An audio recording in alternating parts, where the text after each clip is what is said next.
고등학교에서 열심히 공부하는 한 학생이 있었습니다. 목사님께서 이 고등학생한테 물었습니다. 너는 무엇 때문에 그렇게 열심히 공부를 하느냐? 아, 그거야 좋은 대학에 들어가고 싶어서 그러죠? 그래. 좋은 대학에 들어가면 그 다음에 뭘 할 건데? 좋은 직장에 취직을 해야죠. 그래서 돈을 많이 벌고 싶어요. 그 다음에는 뭘 할 거니? 좋은 배우자를 만나서 행복한 가정을 이루고 싶습니다. 그 다음에는 어떻게 할 거니?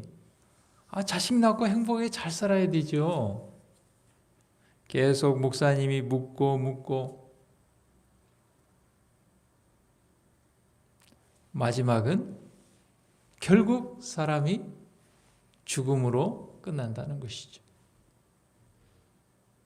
정말 우리의 인생의 목적이 무엇인지 그것 때문에 평생을 고민하는 사람도 있고 철학이라는 이름으로 대학에서 학문을 하는 사람도 있습니다. 박사도 있습니다. 그러나 진정 인생의 목적이 무엇인지 아는 사람들은 많지 않습니다. 하나님을 믿는 우리들은 하나님의 말씀을 통하여 우리의 삶의 목적이 무엇인지 안다는 것 얼마나 큰 축복인지 모릅니다. 우리가 왜 태어났는지, 어디에서 왔는지, 어떤 목적을 위해서 살아야 되는지, 어디를 향하여 가고 있는지, 죽음 너머의 세계는 어떤 세계가 있는지 이 모든 것을 알고 있다는 것은 얼마나 감사하고 큰 축복인지 모릅니다. 우리 인생의 목적은 창조주의 형상을 회복하고 하나님께 영광 돌리는 삶이라고 많은 성경과 하나님께서 선지자들을 통하여 말씀하고 계십니다.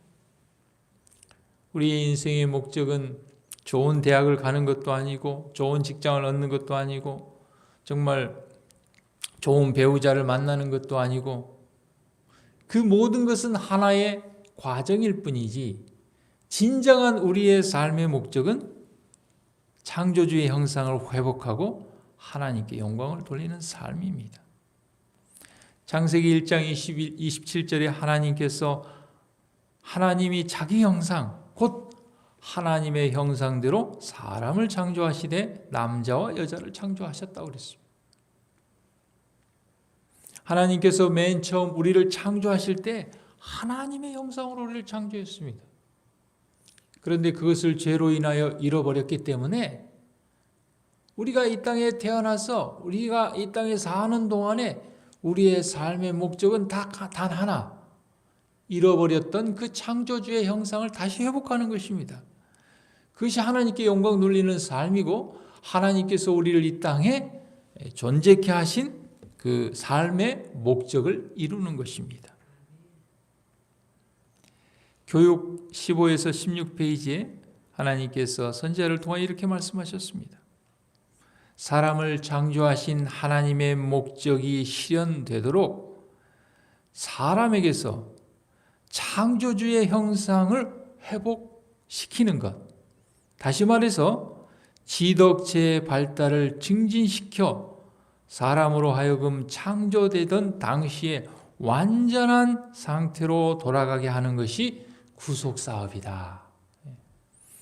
지덕체의 발달. 우리가 성경을 연구하는 목적도 하나님의 형상을 회복하는 데 있습니다. 우리가 운동하는 것도 창조주의 형상을 회복하는 데 최종 목적이 있는 것입니다. 그리고 이것이 교육의 목적이라고 그랬습니다. 왜 우리가 공부를 하는가? 왜 우리가 배우는가? 그것도 창조주의 형상을 회복하는 것입니다. 또 그것이 인생의 무의대한 목적입니다. 구속 사업이고 교육의 목적이고 인생의 위대한 목적은 창조주의 형상을 회복하는 것입니다. 해롤드 쿠시너라는 랍비가 이렇게 얘기를 했습니다. 인생의 목적은 이기는 것이 아니다. 근데 우리는 참 누군가를 이기기 위해서 참 많이 투쟁을 해요. 그런데 그것이 인생의 목적이 아니라고 그랬습니다.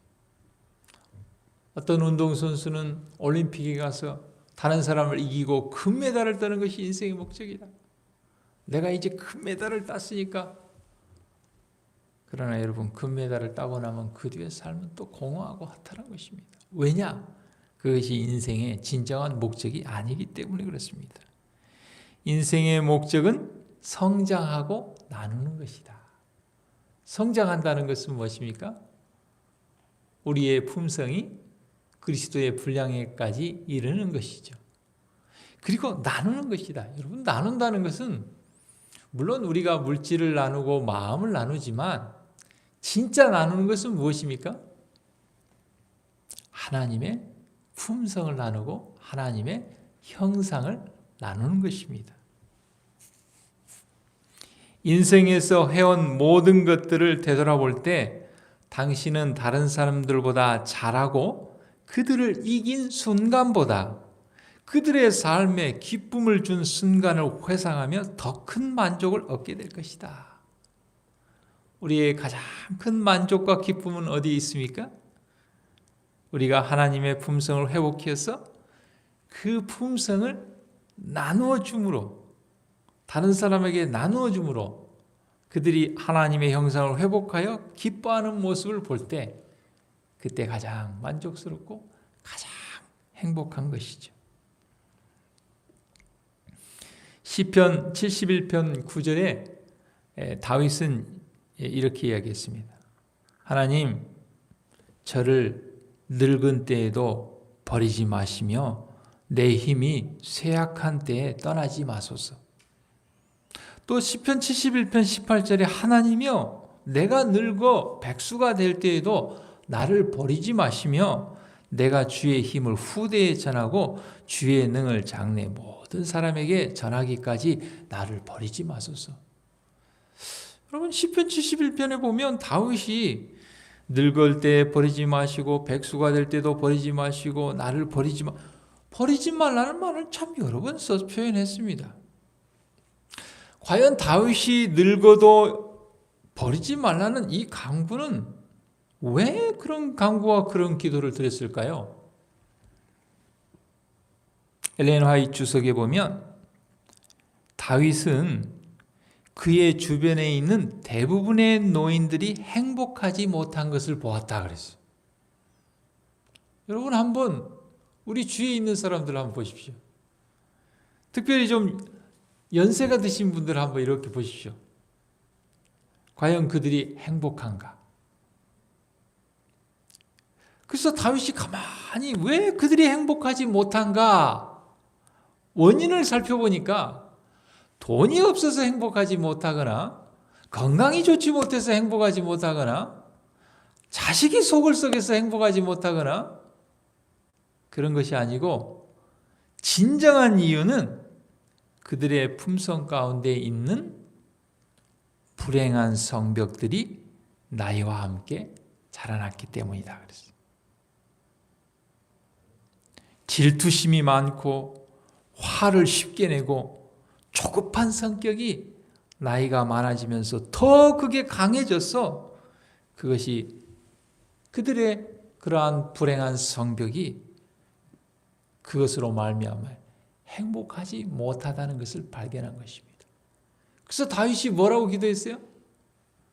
하나님, 저는 나이가 늙고 100세가 돼도 그렇지 않게 해주세요.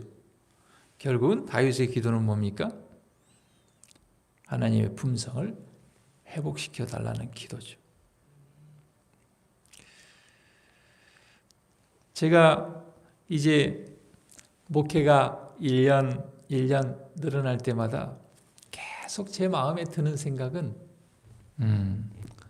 목회는 열심으로 하는 게 아니야.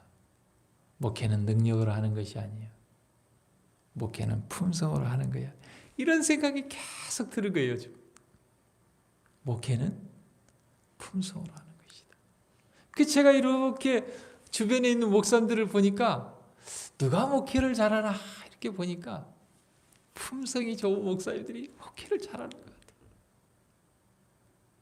막 특별한 재주도 없는 것 같은데 하나님의 선한 품성으로 그렇게 하실 때 하나님께서 축복을 주시고 하나님께서 도와주시는 것 같아요. 참 요즘 저도 다윗과 같은 기도를 참 많이 드립니다. 저는 참 자주 말씀을 드렸지만 이 아침에 한 번 더 말씀을 드리려고 합니다. 제가 어떤 지역에서 목회를 하는데 이제 그 시골이었기 때문에 제가 안수도 그렇게 빨리 안수를 받은 지 오래되지도 않았고 나이도 많지 않았는데 지구장을 하게 됐어요. 그래서 이제 주변에 여러 교회들이 있었는데 이제 지구장을 하면은 이렇게 이제 지구장비가 이렇게 나와가지고 이렇게 한 번씩 이렇게 이제 목사님들을 초청해서 사모님과 함께 이렇게 식사를 한 번씩 하는데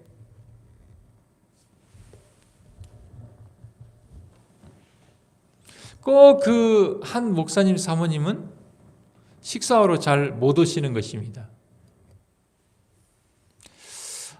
그래서 늘 마음이 참 안타까웠어요. 근데 왜 그 사모님이 식사하는 그 1시간도 시간을 내고 못 오시는가? 이유는 양가 부모님을 모시는 것입니다. 이제 양가 부모님들이 연세가 많이 드셔가지고 불편해요. 많이 불편해요. 아마 제가 지금 생각해 볼 때는 요양원 가시기 직전인 것 같아요. 한 부모님도 아니고 시댁 부모님과 친정 부모님 두 분을 모시는 거예요. 참 대단하죠. 그 사모님 참 제가 볼 때 대단해요. 어떨 때는 교회의 중요한 방문도 못 따라가실 때도 있습니다. 그런데요, 교회가 참 성장하고 잘 되는 거예요. 저녁 집회도 많이 나오고 안식일도 많이 출석하고 선교도 잘 되고. 그래서 제 인접해 있는 목사님이 한 번은 저한테 그러는 거예요. 목사님, 저 교회가 저렇게 잘 부흥하고 잘 되는 이유가 뭔지 아십니까? 아니, 목사님이 열심히 하니까 그렇지. 아유, 제가 볼 때는 아닌 것 같습니다. 그 사모님이 정말 부모님을 잘 모시고 효를 다하니까 하나님께서 축복하셔서 교회가 잘 되는 것 같습니다. 저는 그때 던진 그 목사님의 말씀을 잊지 않습니다. 여러분, 우리는 물론 우리의 열심과 노력이 필요하죠. 그러나 모든 것을 주관하시는 분은 하나님입니다. 부모 역할을 잘하는 것도 결국은 품성으로 하는 것입니다. 부모가 품성이 좋으면 자녀도 그 품성을 따라가는 것입니다. 장사하는 거요? 결국은 품성으로 하는 것입니다. 제가 보니까 성공하는 사람들은 하나님의 그런 형상을 따라 할 때 친절하게 하고 그렇게 할 때 잘 되는 것이더라고요. 모든 것이 그런 것 같습니다. 구속의 목적이 그렇고 교육의 목적이 그렇고 인생의 목적이 그렇고 만사가 하나님의 형상을 회복하는 것이 가장 중요하다는 것을 이 아침에 우리에게 가르쳐주고 계십니다. 오늘 하루 하나님의 품성을 회복하는 하루의 삶이 되기를 간절히 바랍니다.